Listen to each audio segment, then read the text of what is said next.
Chaos. More chaos. Now everything that was built will be destroyed from beginning to end. Hello everyone. Today we will talk about our new mod, Everything Destructible, which allows you to break melee weapons in half, smash many originally indestructible items against the ground, and simply dismantle an entire building into a pile of small parts with just a few explosions. The mod recreates the ability to break things that are simply unbreakable in the original, starting with less interesting items like various metal rods and bricks, and ending with something really interesting to break like a bowling ball, torch, and various melee weapons. Some items can be broken twice, and sometimes even 3 times, thereby creating chaos of colossal proportions. Various dirt like blood drops also remain on the broken things, making them look even more lifelike and horrifying. It's amazing that the developers didn't come up with such a simple but interesting idea as the ability to break almost every item in the game. Write in the comments why you think they didn't add such a cool idea. Also, the developers of the original game did not think about the possibility of breaking weapons with which we hit NPCs. Now most wooden and some metal weapons can break, although for now only by being shot, which will be fixed, and melee weapons will be able to be broken by other melee weapons. However, you can chop them quite well with an axe, sword, or chainsaw. Speaking of wooden and metal items, it should also be noted that metal can only be shot through. Regular melee weapons won't damage it at all, unless you want to waste your time. Instead, try smashing a bowling ball with a hammer. You'll get a lot of enjoyment from this firework in the sky. Also, at high temperatures, wooden weapons will start to burn and eventually break. At low temperatures, nothing particularly interesting will happen.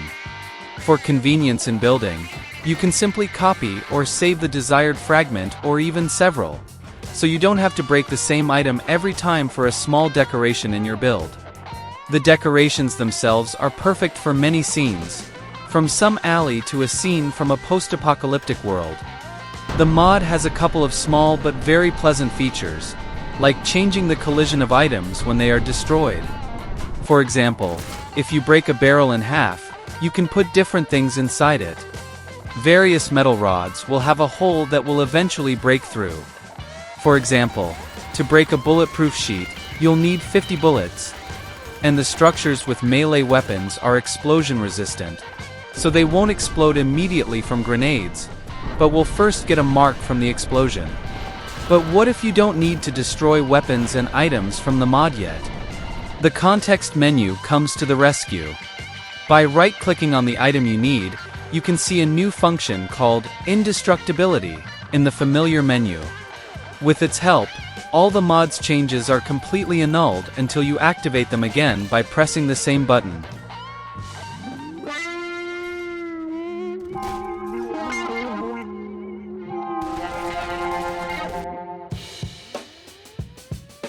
The next mod is a remake and reimagining of one of our past mods. Introducing, straight from GTA San Andreas, the jetpack. How does the jetpack work? It's very simple. Place an NPC and then place the jetpack.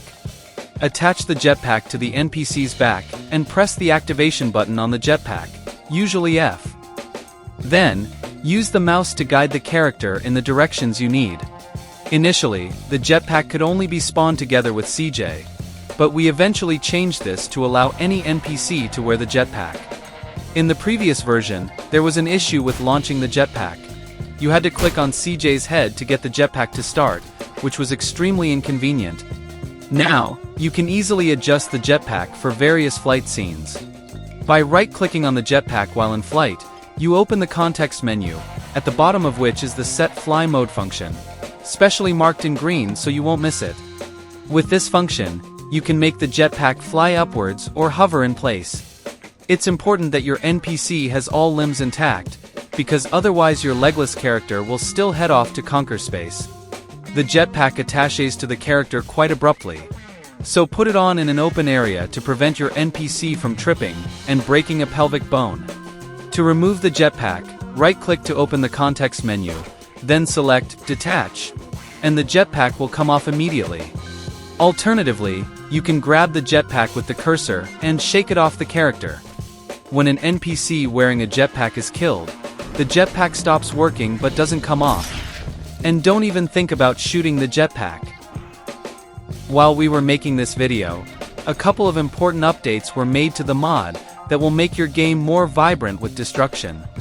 Now, when you shoot at certain items, the impacts won't feel so staged, because items will break exactly where your weapon is aimed, creating beautiful scenes. Temperature has also undergone some changes. Now all wooden items will burn and break at high temperatures, and metal items will break at temperatures at or above 1539 degrees. Very small pieces of items no longer have collision, but if you want to enable it, you can do so through the context menu. Right-click on the item and select the Enable Collision function. You can do the same with a large number of items by simply selecting the fragments you need. And the highlight of our program, the Alpha Changer mod. Select the desired object and press O to open the menu, which allows you to choose the transparency of the object. This mod is small but useful for posing and creating scenes. The next mod is a great addition to weapons by adding a scope.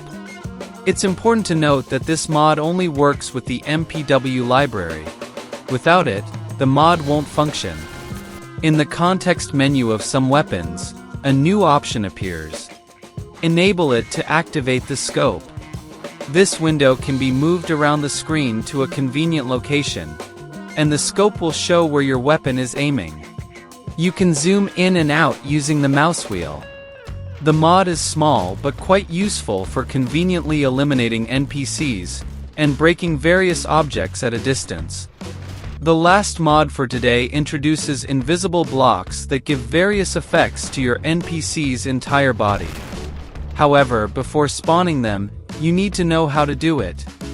First, we need to click on the Mods tab, specifically the plus icon.